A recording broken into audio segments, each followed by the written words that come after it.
Hey everybody, and welcome to episode 118 of How I Built It. Today, I'm talking to Yuriy Popov of KeepSolid. He's the customer success manager there. And KeepSolid is best known for its VPN app, which is a really good product to talk about nowadays with all the privacy issues. But he talks a lot about, first of all, keeping customers happy, but also the evolution of the product from its inception up through, some of the revelations like 2013's Snowden revelations and things like that. He offers a lot of really good advice on customer service and how you can best serve your base. So, and just like last week, I am going to, at the end of this episode, continue my story of how I'm building my course, Launch Your Podcast in 3 days. So be sure to stick around till the very end. But let's get to the interview right after a word from our sponsors. This episode is brought to you by Plesk.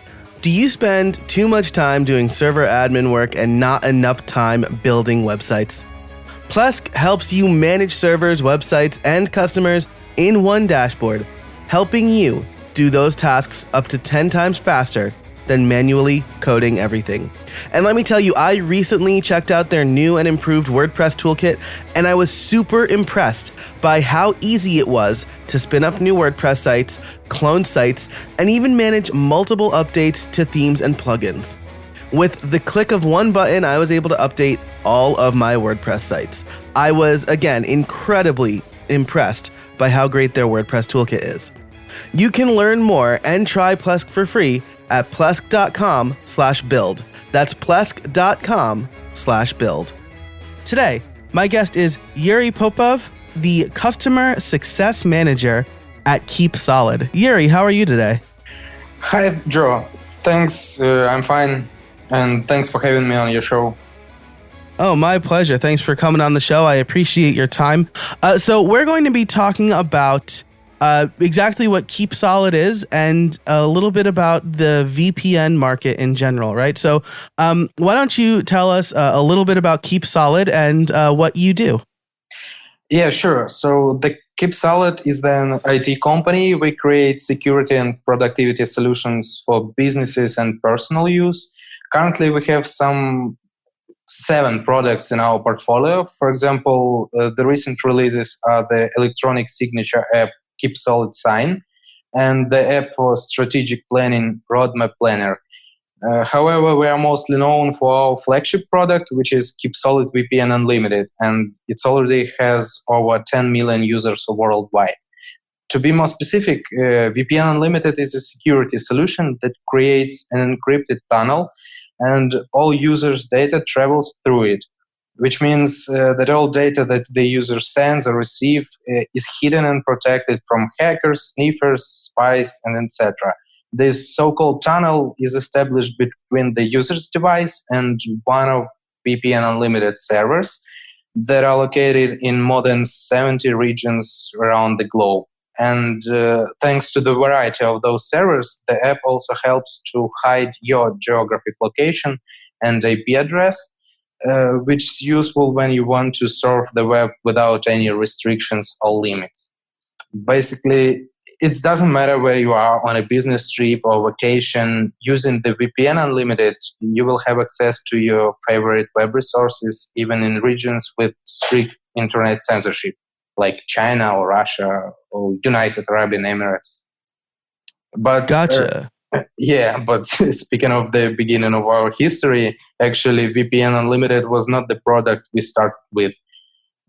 KeepSolid as a company was established in 2013, and the first product we launched was the photo transfer Wi-Fi that made it possible to transfer photos and videos between iOS devices, laptops, and other mobile platforms within the Wi-Fi network. Because back then, you could do this only by connecting your phone to your computer via iTunes, for example. And this app had worked successfully for 3 months until the cloud services appeared. Yeah, and that's why our CEO, Vasily Ivanov, always says that making products to solve a specific problem on just a device like an iPhone, it's a bad idea actually. And you should make products for people instead. Because as soon as, let's say, Apple works out the problem that your app solves, the world will not need you anymore. Just remember those apps where you could control the flashlight on your phone. Once Apple added this feature to their control center, nobody needs those apps any longer. So as a result, we decided not to create apps only for iPhone and started working on VPN Unlimited service, which had to solve people's problem. Gotcha. Yeah, and that makes perfect sense, right? So there's a few things that you said there that I want to kind of touch on, right? One is just the general idea behind a VPN, which stands for Virtual Private Network. And there are a lot of uses to that, right? Like if I'm at a Starbucks on an open network, and I'm doing, if I'm doing like banking or maybe banking's a bad example because everything's encrypted anyway. But if I'm doing something that I wouldn't want the rest of the people in that Starbucks to know I'm doing, right? If I'm like working on like a top secret transcript for a video I'm working on, a VPN is something that will help me with that, right? It'll keep my traffic on an open network private. And then it'll also allow me to a perfect example is I was in Mexico a couple of weeks ago, and I really wanted to watch Scrubs on Hulu, but Scrubs on Hulu is geographically locked only to the United States. So I was able to use a VPN. I don't know if this is legal. I was able to use a VPN to basically connect through California and watch Scrubs that way. Yeah. First of all, initially, the VPN technology was created to protect data that is being transferred from point A to point B. And that's why people using it to not specifically to hide the data from someone, but to protect it.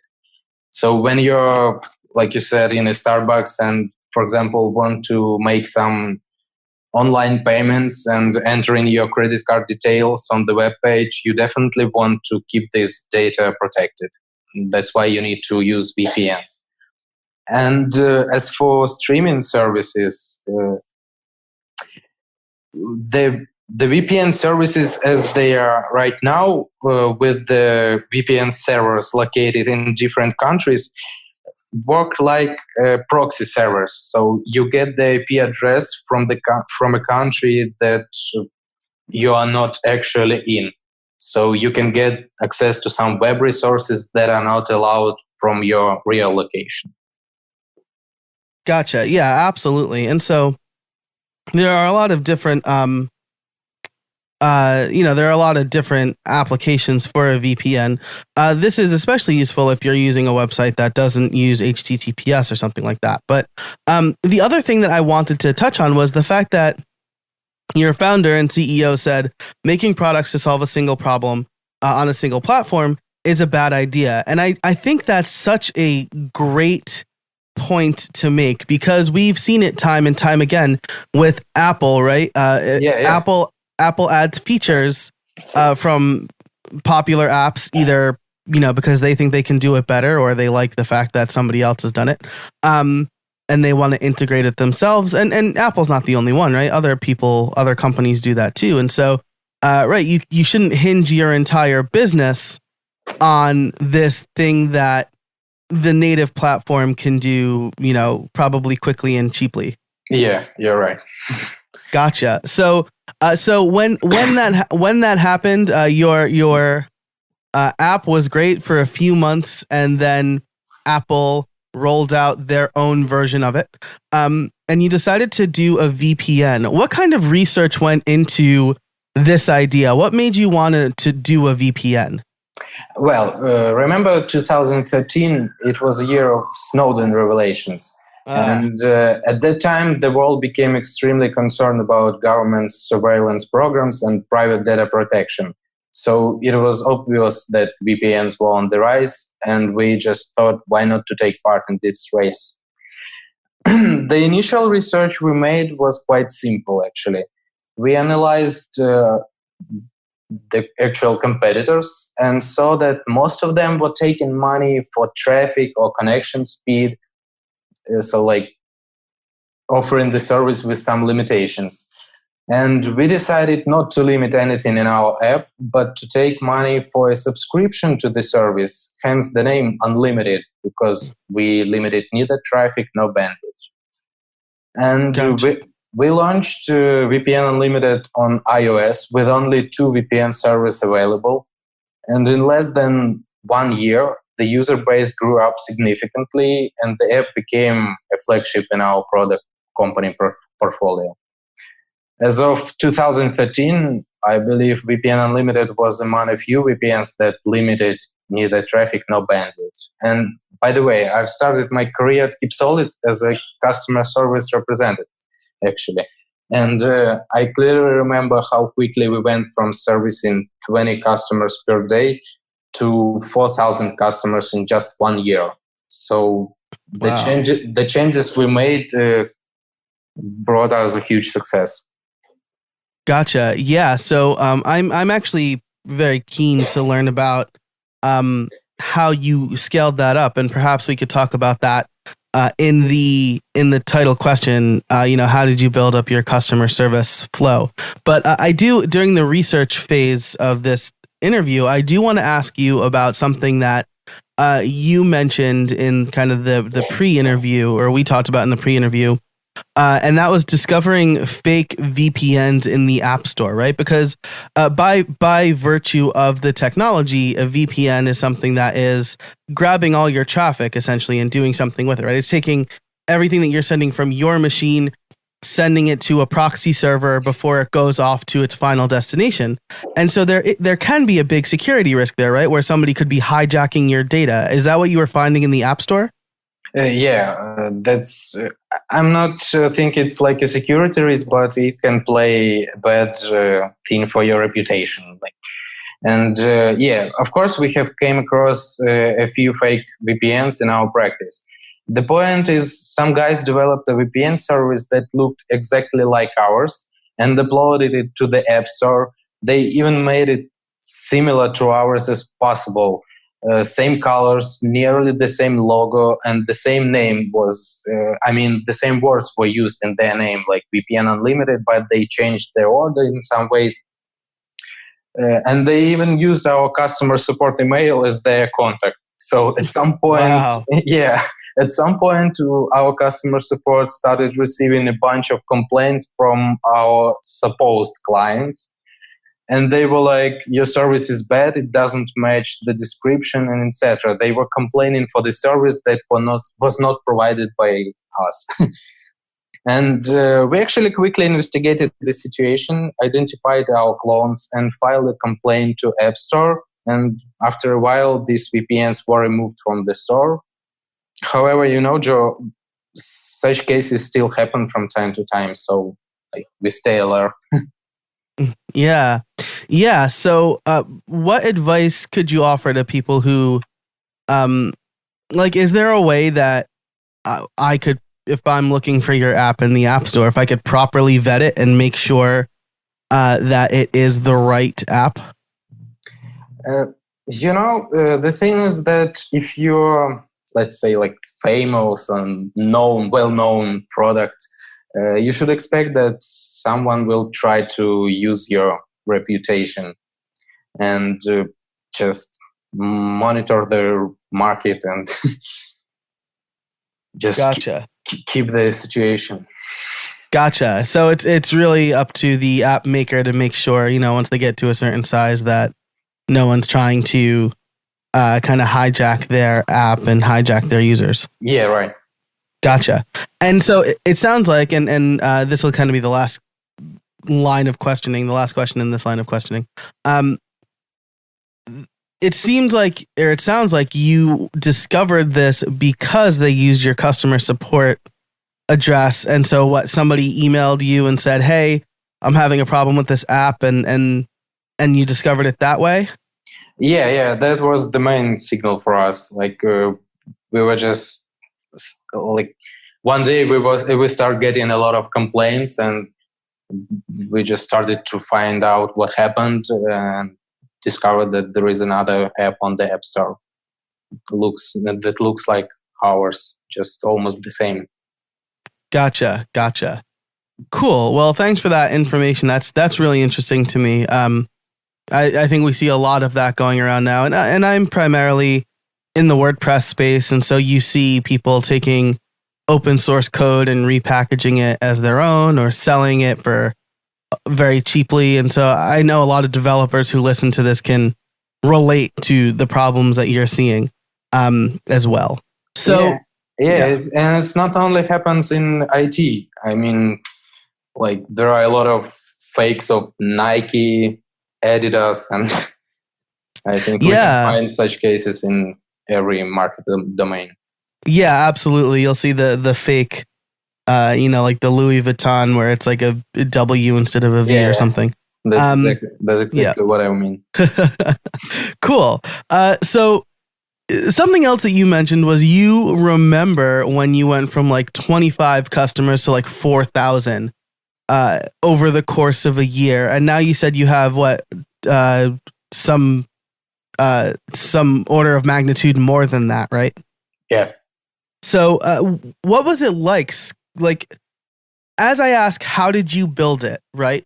You're a customer success manager. I'm interested in hearing, how did you build your customer support platform? Oh, the customer support platform.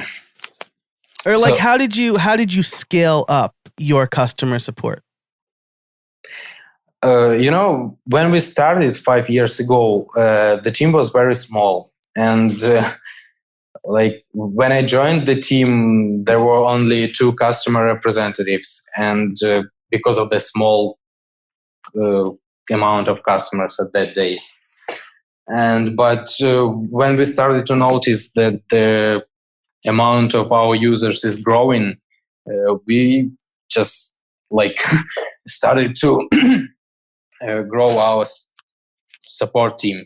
And when we were starting, we were using just the email channels and the like simple mail client on macOS.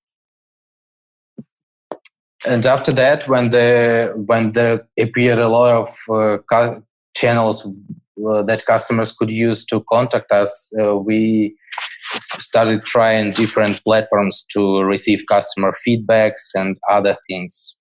But thank goodness those days are gone. And right now there is a big team of experts working on this.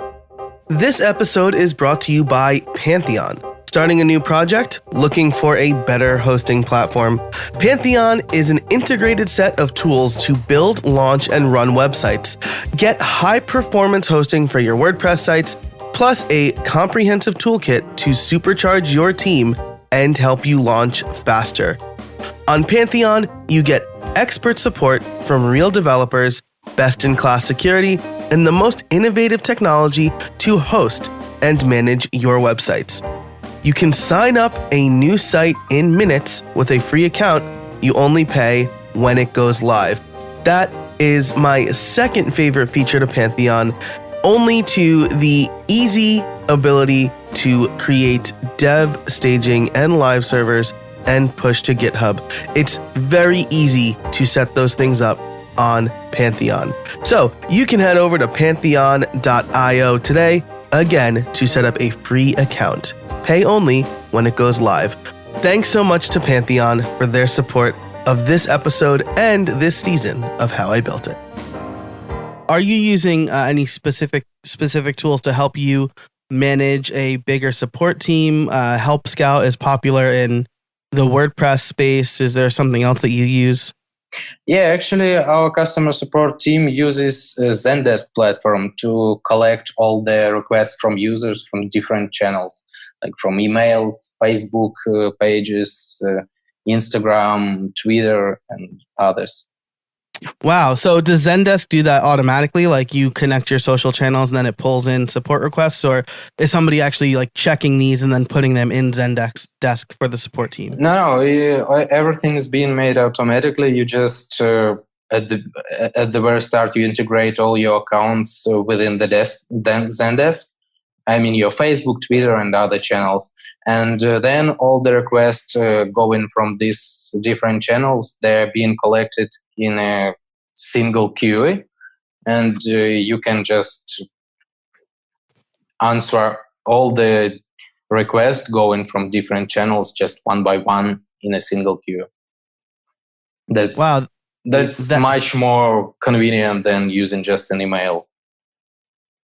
Yeah, absolutely. And I mean, especially because Twitter is a very common, at least a common way for me to reach out to support teams.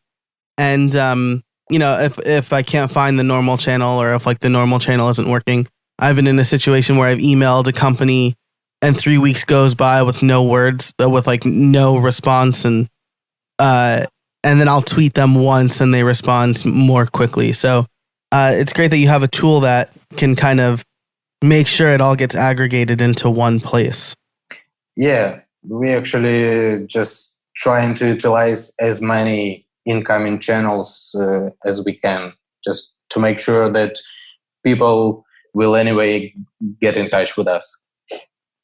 Yeah, that's fantastic. And so you have this, you've scaled your support team.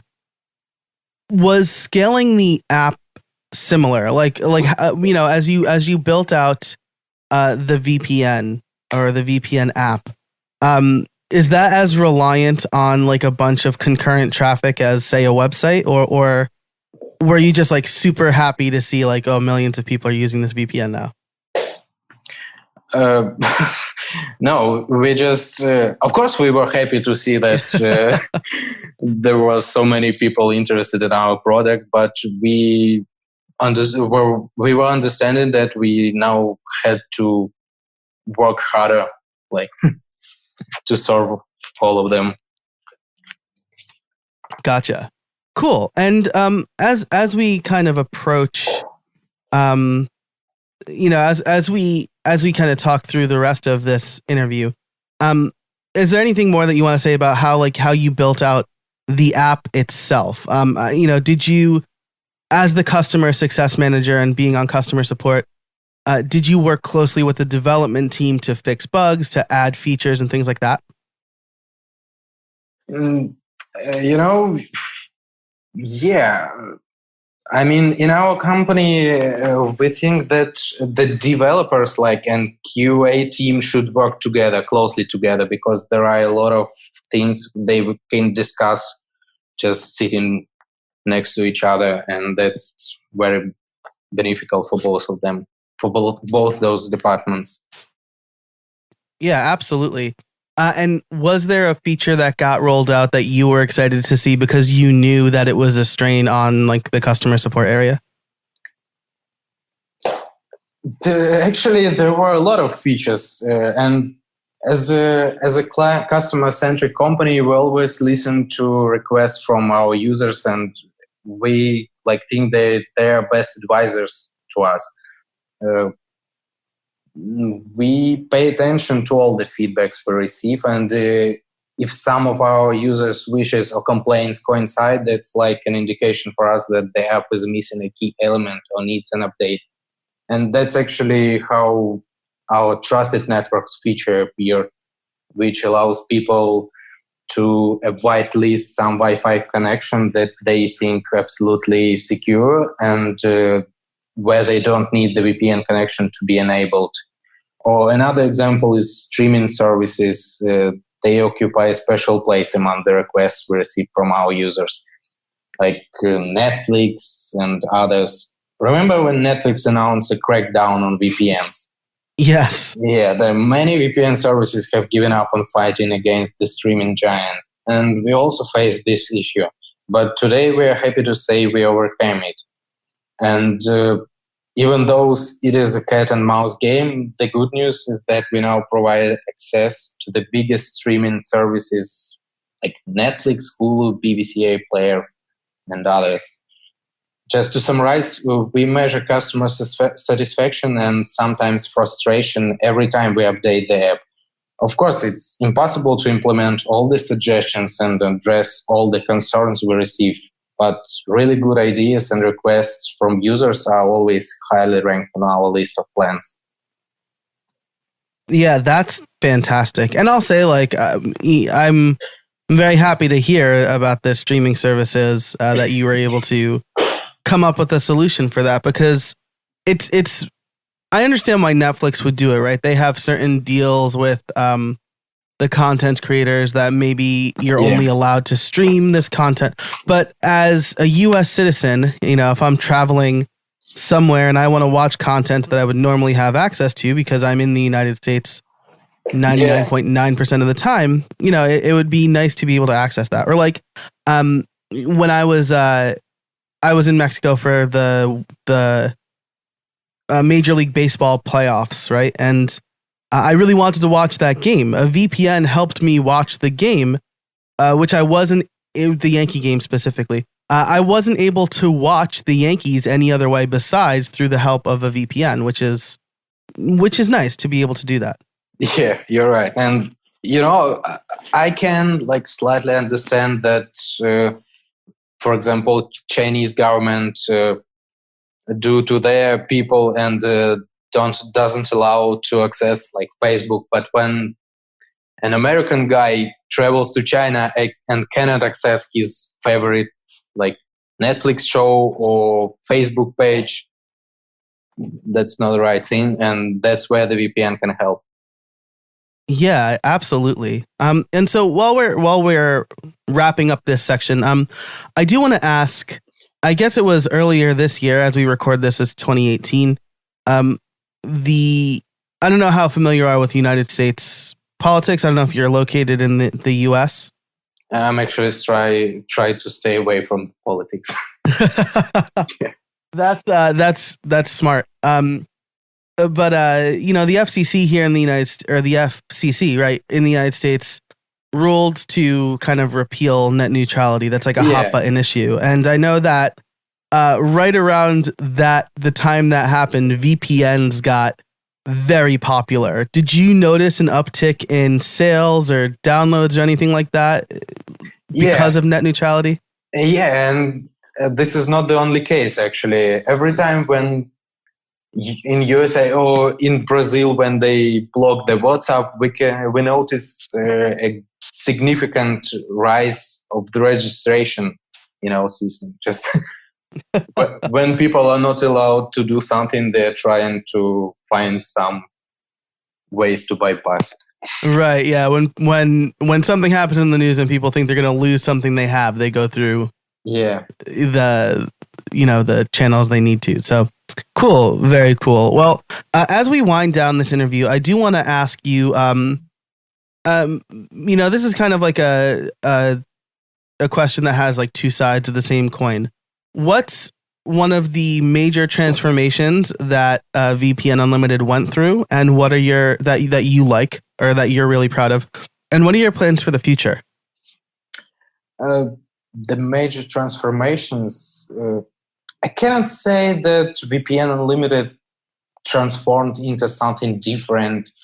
It's just been growing fast and changing better to fit our clients. As I mentioned, we started in November 2013 with VPN Unlimited available only on one platform, iOS, and with only 2 VPN servers. One was in Netherlands because it was the most affordable option in Europe. And the second one was in Los Angeles because we needed a United States server. The next priority was to buy a server in Japan to cover the other part of the globe. However, it took some time as Japan has the highest prices for servers at the most complex contract terms. So by the end of 2013, we had released 3 app updates with improved push notification system, Japanese and Korean localizations, and much more improvements to stability and connection speed. And the next 2 years were very fruitful because we released new version of the app with completely fresh new design to better fit customer needs. The user interface became more intuitive and easy to manage. And we finally became available on macOS, Microsoft Windows, and Linux. So finally, our users could use VPN Unlimited on all their devices. Wow, that's fantastic. And forgive me for maybe not knowing this, or maybe this is an obvious question that I didn't realize. So you guys actually own all of this. This makes sense as I'm saying it now. You guys own the servers that you're routing traffic to, right? You don't just like find some waypoint to route the traffic to. We control those servers, like have a full control on them. Yeah, and that makes, like I said, as I'm saying it, that makes way more sense because you want to make sure that you understand all the traffic, or that you are keeping all of that data safe, right? That no one's like hijacking that data. As a company that provides security services, we need to have control on all the servers because they are used to transfer our users' data. And it's very important for us to keep it safe. Awesome. Fantastic. And so what are your plans for the future of VPN Unlimited? It just became much better. So, we certainly don't intend to rest on our laurels. Much remains to be done in terms of improvements of KeepSolid VPN Unlimited. And as you mentioned, the net neutrality, it's also important for us to support the net neutrality and freedom of speech on the internet by providing equal access to the web content to people around the world. And that's why we are focusing our efforts on improving our custom VPN protocol called KeepSolid Wise. Nice, very nice. That's fantastic to hear. And as we wrap up, I do need to ask you my favorite question, which is, do you have any trade secrets for us? A trade secret? Well, I think it's pretty simple and obvious. When you sell to people, you must talk to them and learn what they think about your product, because at the end of the day, your clients are the driving force of your business. And what I like is, if you don't take care of your clients, someone else will. I love that. If you don't take care of your clients, someone else will. Yeah, that is a great note to end the show on. Yuriy, thanks for joining me. How can people find you? Just I'm on LinkedIn, and I think you can contact just our support team and ask them to provide my contacts. All right. I will link those both in the show notes. Yuriy, thanks for joining me today. I really appreciate your time. Yeah, thanks for having me on your show. Have a good day, Joe. Thanks so much to Yuriy for joining us today. I really loved his advice about products, talking to your users, and of course, privacy. I really liked this interview. It's generally different from what we usually talk about on the show, and that's always good to mix it up a little bit. My question of the week for you is, do you use a VPN? And if so, which one? Let me know by emailing me, joe@howibuilt.it, or on Twitter @jcasabona. For all of the show notes, you can head over to howibuilt.it/118. Thanks again so much to our sponsors, Plesk, Castos, and Pantheon. If you liked this episode, be sure to rate it, leave a review maybe, over on Apple Podcasts. It really helps people discover the show. So, to continue the story of how I'm building this class, this course, Launch Your Podcast in 3 days. Last week, I talked about the inception, the idea, and where it came from. And generally, my follow-up question is, what kind of research did you do?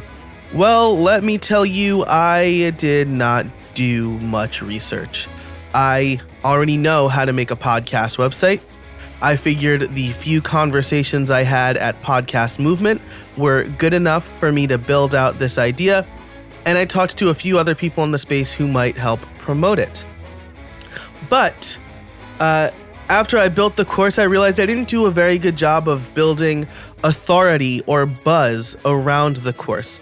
I also realized that while my course is priced differently from Pat Flynn's, for example, it doesn't give a whole view of the podcasting process from start to finish.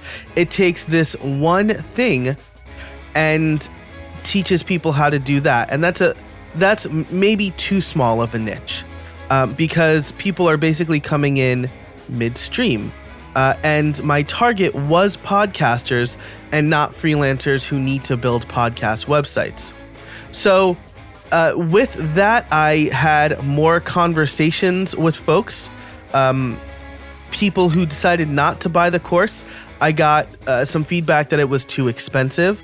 I got feedback that they were hoping for the gear to buy and how to set up the gear and how to record your first episode and things like that, and stuff I wasn't really covering. So with that, those conversations I was having with folks, I decided to revamp the outline and really take a deep dive into other podcasting courses to see what they were offering and how I could differentiate myself, and what kind of pricing works. So I've settled on the $100 to $150 range. It's currently $100 right now, and I'm adding a ton of content to it as I record this. So I think the biggest takeaways were that I did the whole course without much research into what people actually wanted, a mistake that I should have known not to make from hosting this show, because that's a big piece of advice I get a lot. But also, I'm also correcting the course. So, no pun intended there. I am taking feedback and conversations I had, and I think I'm building out something that I believe people really want and something I can be really excited about. And the other side of that is I'm taking time to build authority too. I'm putting out more podcast related content. I am doing more webinars and talks on how to start podcasts, and that's going to establish the trust that I need to establish with this course. People like you who listen to the show know I know what I'm doing, but if somebody doesn't listen to my podcast, they might be wondering, what does this guy know about podcasting? So if you want to learn more about the course or the journey, you can head over to howibuilt.it/podcast. And over there, you'll also get a exclusive deal where you can get the course for 50% off. And that includes free lifetime updates by using the code BUILD, BUILD. So thanks so much for listening. And until next time, get out there and build something.